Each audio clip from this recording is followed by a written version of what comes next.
O Senhor esteja convosco. Ele está no meio de nós. Proclamação do Evangelho de Jesus Cristo, segundo Lucas. Glória a vós, Senhor.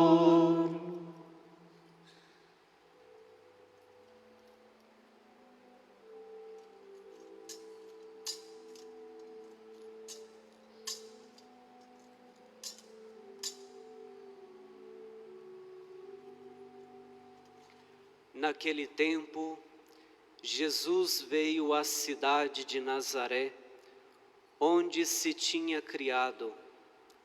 Conforme seu costume, entrou na sinagoga no sábado e levantou-se para fazer a leitura. Deram-lhe o livro do profeta Isaías. Abrindo o livro, Jesus achou a passagem em que está escrito: O Espírito do Senhor está sobre mim, porque Ele me consagrou com a unção para anunciar a boa nova aos pobres.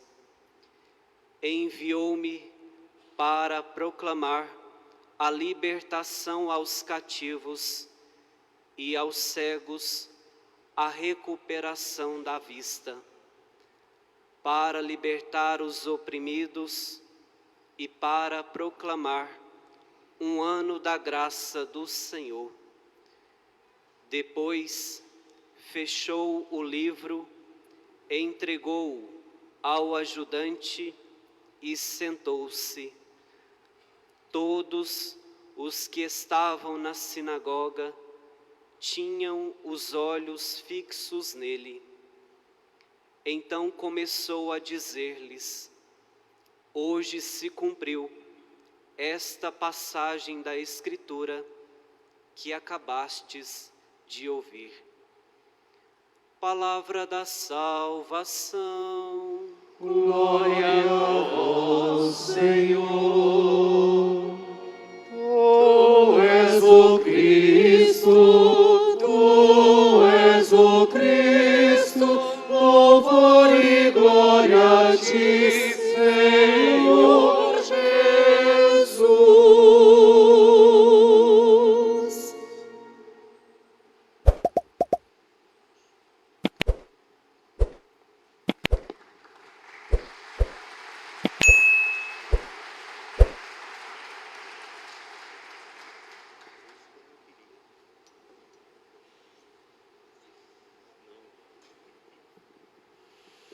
Caríssimo irmão episcopado Dom Walter,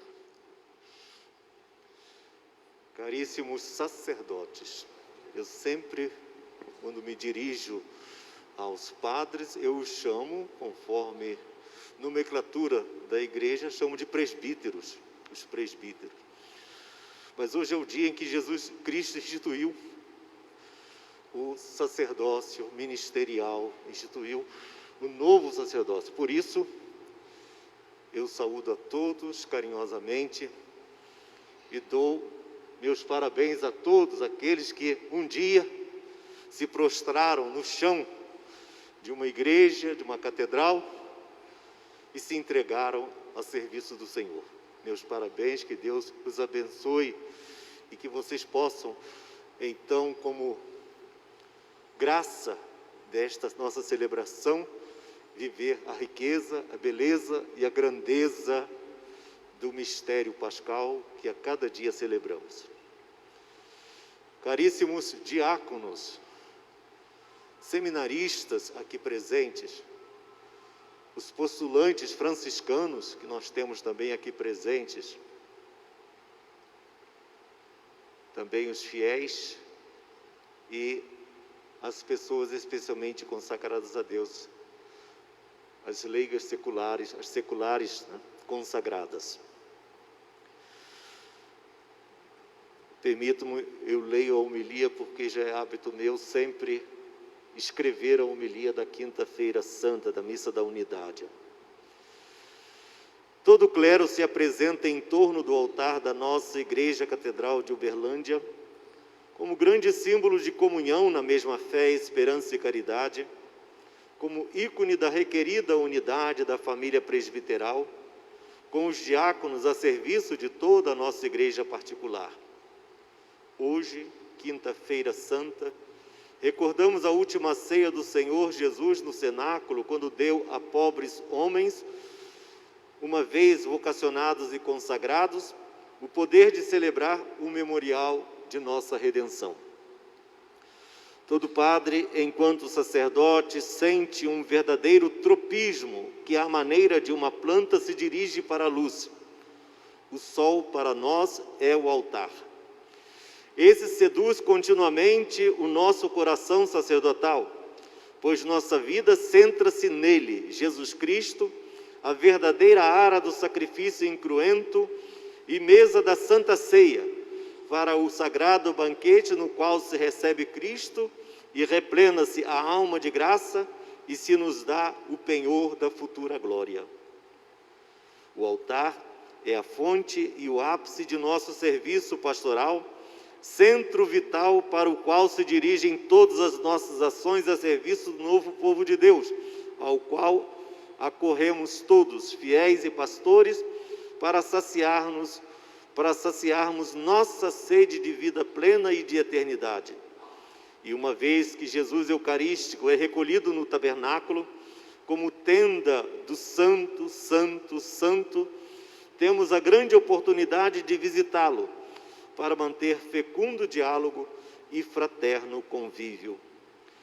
Dentro de instantes, teremos a oportunidade de reafirmarmos nosso compromisso proclamado claramente diante de uma comovida assembleia, de vivenciar com alegria os conselhos evangélicos e de anunciar a palavra de Deus ao povo, e ainda, como no inesquecível dia de nossa ordenação presbiteral, com entusiasmo juvenil, prometermos solenemente celebrar os divinos mistérios, viver a grandeza e dignidade de que fomos revestidos. Hoje, gostaria de tomar do terceiro evangelho uma das narrativas ícones da vida do discípulo missionário, que somos nós. Ela poderá iluminar nosso serviço eclesial em momentos tão desafiantes como essa grave pandemia a se estender por anos, a ceifar preciosas vidas, e nessas tristes semanas da invasão da Ucrânia, a espalhar o medo e reinflamar a chamada Guerra Fria entre poderosas nações detentoras das mais potentes armas de destruição que conhecemos. Tomemos a narrativa lucana, Lucas 24, dos discípulos de Emaús. No caminho dos dois discípulos, o tema de conversa era a morte de Jesus, que crucificado foi julgado não só como um derrotado, mas também como um maldito, segundo a expressão do Antigo Testamento. Maldito o homem suspenso no madeiro. Deuteronômio 21, 23, recordado por São Paulo em Gálatas 3:13. Na cena descrita dos caminhantes, podemos aproximar a nossa história como história emblemática de toda a vida cristã e da nossa, de pastores da grei do Senhor. No ícone da caminhada dos dois, descortinamos a dramaticidade desses dias sombrios. Os altos e baixos, as luzes e trevas, devem ser contempladas à luz do mistério de Cristo. Também nós, como discípulos, somos muitas vezes abatidos pelo cansaço e pela tristeza. Será preciso dar lugar ao divino companheiro para ouvir sua voz e entendermos o significado da vida de Cristo e da nossa vida. O caminho de Emaús é a estrada triste e escura que às vezes palmilhamos. Cabe-nos perguntar ao nosso coração, lá onde habita o Espírito unido ao nosso Espírito, e que é verdade e vida, dinamismo de amor.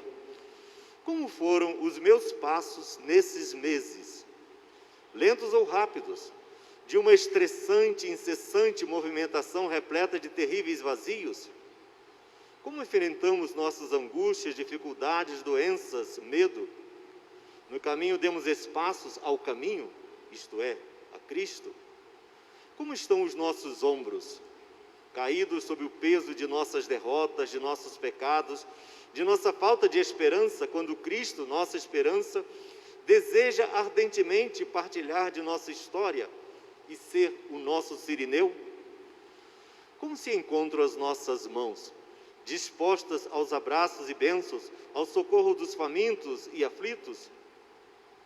Com ânimo tomamos o pão e o vinho para transformá-los, devido ao poder que nos foi concedido pela ordenação no corpo e no sangue do Salvador? E os nossos ouvidos continuam abertos à escuta da palavra viva e vivificante, ou, em outros termos, abrimos os ouvidos do coração para a escuta de Cristo a nos animar? Com os ouvidos da alma é que somos verdadeiros discípulos no aprendizado vital para o ministério de anunciar com sabedoria e ensinar com amor o sentido do mistério pascal. Passados poucos ou muitos anos de serviço pastoral, ainda nos entusiasmamos com o convite: sai da tua terra e vai. Sai da bela Itália, de Patos de Minas, de Nepomuceno, de Tupaciguara, de Estrela do Sul, de Divinópolis, de Apucarana, de Patrocínio, etc. O Senhor nos chamou um dia. Os nossos pés estão calejados pelas muitas andanças na seara do Senhor, nossas mãos cansadas de bater às portas que nem sempre se abrem aos apelos do Evangelho. Cristo nos chama a superar desafios acima de nossas forças naturais, mantermos-nos castos, obedientes e pobres. Não podemos confiar nas nossas capacidades, talentos, no nosso brilho natural, ou como no passado, podemos ouvir a intrigante pergunta de Jesus aos filhos de Zebedeu: podeis beber o cálice? Mateus 20, 22. Como os dois interrogados, nem sempre estamos a compreender os planos do Senhor. Será sempre difícil compreender a criança indefesa em Belém, a rejeição dos seus compatriotas, a contumácia dos fariseus, a humildade na cena do lava-pés, a humilhante derrota na cruz. Precisamos ter mais clara consciência de nossa fraqueza para vencer o mundo. Dizia São Paulo: quando sou fraco, então é que sou forte, porque é desse modo que se dá espaço para a ação de Deus. Necessitamos da companhia de Jesus a nos inflamar o coração com suas palavras de vida eterna, fazer de seu corpo e sangue o nosso alimento e aprender a ver no rosto dos pequeninos a própria face do Senhor.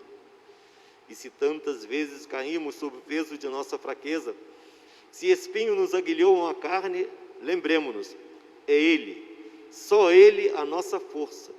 E como aos discípulos acima citados, João e Tiago, finalmente ouvir o aceno da vitória final, da vitória futura. Dele, palavra, mistério pascal celebrado, vida dentro de nossa vida, virá a força para manter a fidelidade aos compromissos outrora assumidos, agora renovados, capacitados e dispostos a varar noites, tempestades, ventanias, e imitando, beber o cálice da dor, para saborear o vinho novo e cantar o canto novo da plena libertação. O santo sacrifício que apresentamos ao Senhor é sem dúvida benefício para cada um de nós, mas sobretudo para os fiéis a nós confiados. Não precisamos de grandes recursos de inteligência brilhante, de rica oratória, e sim da disposição de tomar o cálice e a patena para interceder pelo povo de Deus. A todos eu quero desejar, então, uma Santa Páscoa.